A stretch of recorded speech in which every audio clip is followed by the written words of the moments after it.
ఆపండి ఆపండి ఆపండి ఆపండి కొట్టుకుంటారు ఇంకా ఆపండి.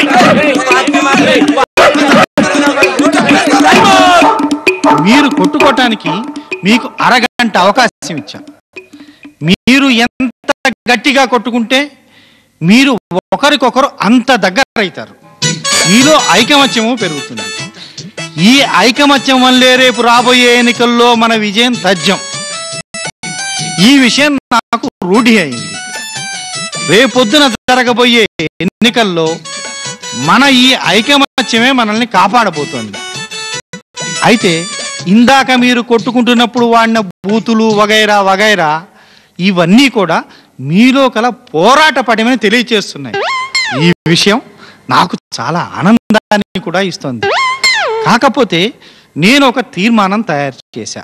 ఏమిటంటే ఆ తీర్మానంలో మనం అందరం కూడా రేపు అన్ని స్థానాలకు ఒంటరిగానే మన పార్టీ పోటీ చేస్తుందని, ఈ విధమైనటువంటి క్రమశిక్షణ ఐక్యత తప్పకుండా మనలో ఉంటుందని, మన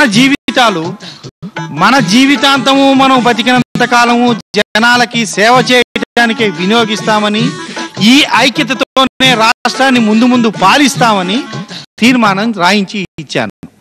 దీని మీద మీరందరూ సంతకాలు చేయండి. ఈ తీర్మానం మీద మొదటి సంతకం మీరే చేయండి.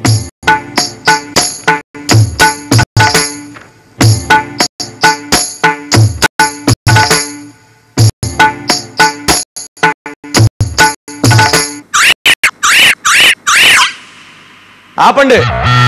మనమంతా ఒక్కటే తీర్మానం మీద ఒక వేలుముద్రగాడు సంతకం చేయడం నాకు ఇష్టం లేదు. దాన్ని నేను ఖండిస్తున్నాను.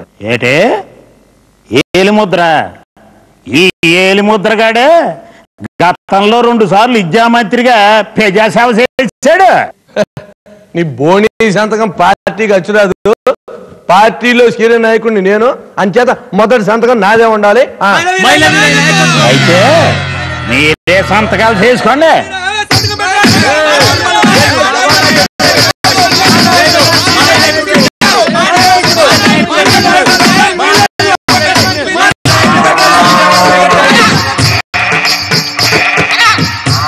చూసారా తాతాజీ, మనమంతా ఒకటే అనే తీర్మానం మీద సంతకం చేయడానికి కాబోయే ప్రజాప్రతినిధులు ఎంత అల్లరి చేస్తున్నారో.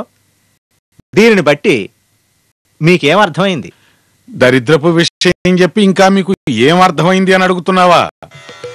శరీర భాగాలలో ఐకమత్యం లోపించినప్పుడు శరీరం క్షీణిస్తుంది. నాయకులలో ఐకమత్యం లోపించినప్పుడు దేశం క్షీణిస్తుంది. ఇంకా నీ మాటలు వింటూ నిలబడలేక నేను క్షీణించిపోతున్నాను. నేను కాసేపు విశ్రాంతి తీసుకోవాలి. దయచేసి నా పీఠాన్ని వదిలిపెట్టి వెళ్ళిపో నాయనా. అప్పుడేనా?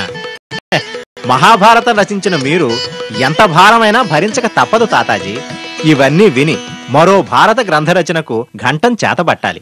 మరో భారత రచనకు ఉపక్రమించాలా? ఉపక్రమించాలి, ఉద్యమించాలి.